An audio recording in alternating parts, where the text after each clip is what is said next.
Hello guys, welcome to my YouTube channel.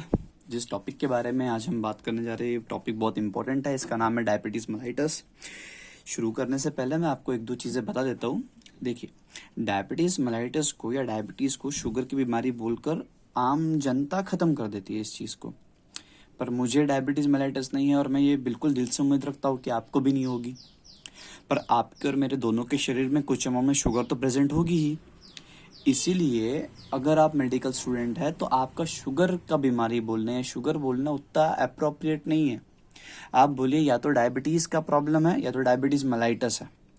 आपको रहेगा याद। चलिए फिर स्टार्ट करते हैं। डायबिटीज मेलाइटस जो होता है ये एक पैनक्रियास के ऑर्गन का डिसऑर्डर है और ये एक ऐसा ग्रुप ऑफ डिसऑर्डर है जिसमें सबसे इंपॉर्टेंट रूप से हाइपरग्लाइसेमिया होता है, जो मैंने यहाँ पर लिख के रखा हो।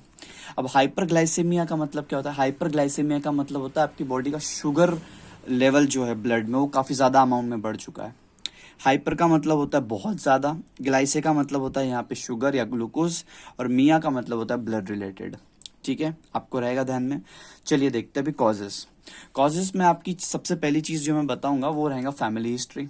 अगर आपके माताजी पिताजी को ऑलरेडी डायबिटीज़ है तो बहुत ज़्यादा चांसेस है कि आपको भी हो जाए। अगर आपको डायबिटीज़ है तो हो सकता है कि आपके बेटे को भी हो, है ना। जब आपकी शादी होंगी आपकी गर्लफ्रेंड से, जब भगवान अगर चमत्कार किया तो।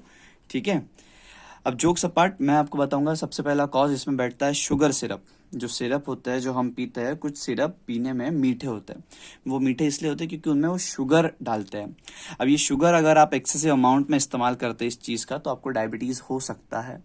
अब एक्सेस अमाउंट में या बहुत ज़्यादा अमाउंट में तो प्यार भी खतरनाक है, तो ये तो शुगर है, तो इससे आपको शुगर हो सकता है। दूसरा कॉज जो रहेगा उसका नाम है हाइपरथायरॉयडिज्म। हाइपरथायरॉयडिज्म भी आपको डायबिटीज़ करवा सकता है।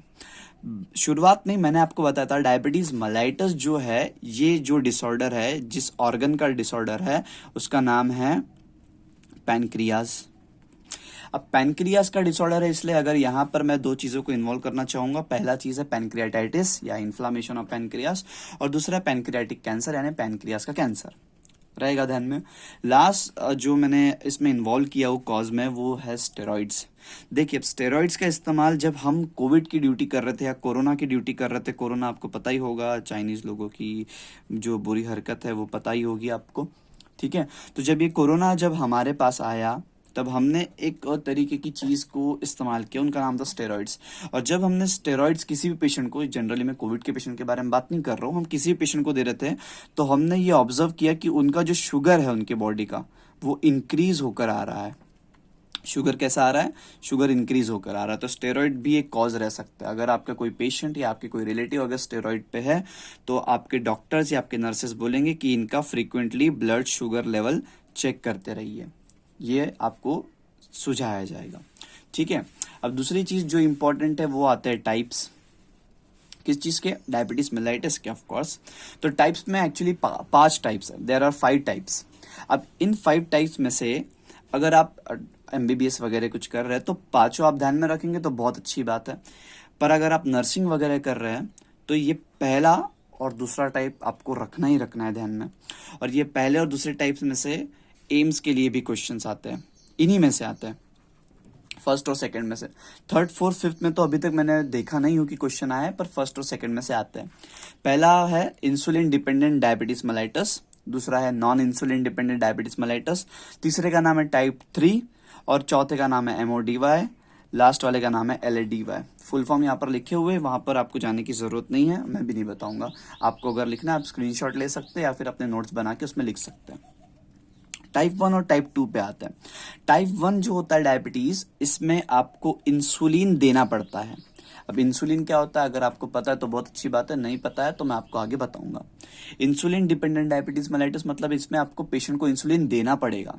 Non insulin dependent diabetes mellitus मतलब यहाँ पेशेंट इंसुलिन पे डिपेंड नहीं करता, अगर आपने उसको इंसुलिन नहीं भी दिए तो भी चल जाएगा। टाइप 1 और टाइप 2 के अगर कोई पेशेंट रहा तो आप इनको किस तरीके से डिफरेंशिएट कर सकते हैं ये यहाँ पर देखेंगे आप। यहाँ पे मैंने टाइप 1 लिख चुका हूँ और यहाँ पे हमने लिखे टाइप 2। अब टाइप 1 का जो पेशेंट होता है वो यूजुअली जवान होता है या यंग होता है या उम्र में थोड़ा छोटा होता है, पर अगर इसी से कंपेयर करते हुए चले तो टाइप 2 का जो पेशेंट रहेगा वो यूजुअली रहेगा थोड़ा उम्र में बड़ा या फिर ओल्ड। ठीक है। टाइप 1 में हमेशा वेट होगा लॉस, और वेट लॉस होगा इसीलिए पेशेंट कैसा दिखेगा, पतला दिखेगा काफी ज्यादा। टाइप 2 में इसका ऑपोजिट होगा, टाइप 2 में वेट होगा गेन, और वेट गेन होगा इसलिए आदमी या फिर पेशेंट जो है वो कैसा दिखेगा, मोटा दिखेगा या फिर दिखेगा ओबीज। अब टाइप 1 में जो होता है वो इसमें जो हिस्ट्री होती है, फैमिली हिस्ट्री, ऑफ कोर्स ये फैमिली हिस्ट्री है, फैमिली हिस्ट्री जो होती है वो काफी रेयर होती है, और यहाँ पे टाइप 2 डायबिटीज मेलाइटस में फैमिली हिस्ट्री काफी ज्यादा कॉमन होती है। अगर टाइप 2 डायबिटीज मुझे है तो बहुत चांसेस है कि मेरे बेटे को भी हो या मेरे बच्चे को भी हो, इतना रहेगा ध्यान में। नेक्स्ट चीज मैं आपको बताऊंगा क्लिनिकल फीचर्स। क्लिनिकल फीचर्स या फिर अगर कोई डायबिटीज का पेशेंट आपके पास आता है तो आप किस तरीके से उसके फीचर्स देख सकते हैं। सबसे पहला आता है पॉलीडिप्सिया, फिर पॉलीयूरिया, फिर पॉलीफेजिया। पॉलीडिप्सिया का मतलब होता है पेशेंट जो है वो एक्सेसिव अमाउंट में उसे प्यास लगती है, ड्रिंकिंग, और ड्रिंकिंग ज्यादा होती है। ड्रिंकिंग, मैं सिर्फ पानी के बारे में बात कर रहा हूं, आप कुछ और मत समझिए, ठीक है। मैं सिर्फ पानी के बारे में बात कर रहा हूँ। पॉलीडिप्सिया होगा, ज्यादा पानी पिएगा तो सीधी सी बात है उसको यूरिन भी पास आउट जल्दी करना पड़ेगा, सीधी सी बात है, इसलिए क्या होगा उसको पॉलीयूरिया होगा। पेशेंट खाएगा भी बहुत, उसको होगा पॉलीफेजिया। अब आपको पता है कि आप जितना खाते हो आप उतना बिस्तर पे लेटते हो, जितना बिस्तर पे लेटोगे उतना ज्यादा आपको स्लीपीनेस जैसा फील होगा, तो ये दोनों चीजें वहां पे रहती है। फटीक का मतलब आपको नहीं समझता तो मैं यहाँ पे लिख देता हूँ टायर्डनेस या फिर थकावट, काफी ज्यादा थकावट रहेंगी पेशेंट को, स्लीपीनेस रहेंगे, मैंने आपको ऑलरेडी बता चुका हूँ। वुंड हीलिंग स्लो, ये बहुत इंपॉर्टेंट चीज है जो मैंने यहाँ पे मेंशन कर रहा हूँ। वुंड हीलिंग मतलब अगर समझिए आपको कोई घाव लग गया या कुछ मार लग गई तो वो बहुत स्लोली भरेगा। अब एक पेशेंट को लेते, पेशेंट ए है, पेशेंट बी है, पेशेंट ए को डायबिटीज नहीं है, पेशेंट बी को डायबिटीज है, और दोनों को सेम घाव लगा है, दोनों को सेम वुंड आया है। पेशेंट ए जिसको डायबिटीज नहीं है उसका घाव जल्दी भर जाएगा, पेशेंट बी जिसको डायबिटीज है उसका घाव भरने के लिए समय लगेगा। ट्रीटमेंट की तरफ बढ़ते हैं। ट्रीटमेंट में सबसे पहले मैंने आपको चीज पहले ही बता चुका हूँ, सबसे पहली चीज आती है और मोस्ट इंपॉर्टेंट चीज आती है, उसका नाम है इंसुलिन। इंसुलिन आपने ऑलरेडी पता ही होगा आपको क्या है, अगर आप मेडिकल फील्ड से अगर बिलोंग करते हैं तो आपने कई लोगों को इंसुलिन के इंजेक्शन दिए भी होंगे। दूसरा आता है ओएचए। ओएचए का मतलब होता है oral hypoglycaemic agents. Oral hypoglycaemic agents मतलब ओरल मतलब आप मुंह से ऐसे एजेंट्स दे रहे हो जो हाइपोग्लाइसेमिया यानी कि शुगर को डिक्रीज करने का काम कर रहे हैं आपके ब्लड में। इनमें कुछ इंपॉर्टेंट एग्जाम्पल्स है जिनको मैं मेंशन करना चाहूंगा। पहला है बाइगोनाइड्स, जिसका एग्जाम्पल आपने सुने ही होंगे, जिसका एग्जाम्पल है बहुत क्लासिकल एग्जाम्पल है, बहुत इंपॉर्टेंट है, जिसका नाम है मेटफॉर्मिन। मेटफॉर्मिन की खासियत ऐसी है कि इसमें हाइपोग्लाइसेमिया नहीं होता है। Second sulfonylureas, third thiazolidinediones, fourth alpha glucosidase inhibitors, fifth bromocriptine.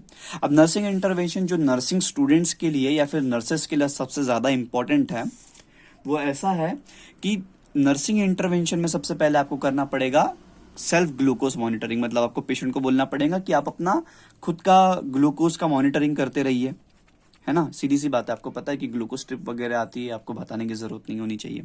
दूसरा चीज होता है वार्निंग साइंस ऑफ हाइपोग्लाइसेमिया। आप क्या चीज से डील कर रहे हैं, आप हाइपरग्लाइसेमिया से डील कर रहे हैं, मतलब शुगर आपकी बॉडी में बढ़ा हुआ है ना, तो शुगर बढ़ा हुआ है तो आप क्या चाहते हैं कि शुगर कम हो जाए। तो क्या ऐसा नहीं हो सकता कि आपका शुगर बहुत बड़ा है, उसको कम करना चाह रहे हैं, वो कई ज्यादा अमाउंट में कम हो गया।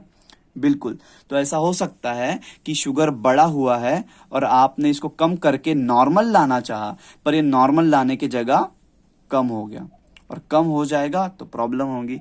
तो आपको पेशेंट को बताना है कि हाइपोग्लाइसेमिया हो सकता है, आपको चक्कर आ सकते हैं, आपको सीजर आ सकते हैं, आपको स्वेटिंग हो सकती है। तीसरा स्किन, फुट एंड आई और फंडस एग्जामिनेशन। ये क्यों करेंगे, क्योंकि डायबिटीज के पेशेंट को स्किन, फुट और आई, इन तीनों का प्रॉब्लम कभी भी आ सकता है। चौथा जो रहेगा वो रहेगा लिपिड प्रोफाइल करवाना है पेशेंट का, और पांचवा और छठा रहेगा किडनी फंक्शन टेस्ट और लीवर फंक्शन टेस्ट। ये क्यों करवाना पड़ता है, किडनी का टेस्ट इसलिए करवाएंगे आप क्योंकि किडनी में प्रॉब्लम आ सकती है, और लीवर का टेस्ट आपको इसलिए करवाना है क्योंकि लीवर में भी प्रॉब्लम आ सकती है। डायबिटीज एक ऐसी डिजीज है जो कई अलग अलग तरीके के ऑर्गन्स को इन्वॉल्व कर सकती है। डायबिटीज को बिल्कुल भी हल्के में नहीं लेना है, अगर आप इसको हल्के में लेते हैं तो आपकी जान भी जा सकती है डायबिटीज से, ठीक है, आपको वीडियो पसंद आया तो लाइक करिए और अपने दोस्तों के साथ शेयर करिए। Thank you so much.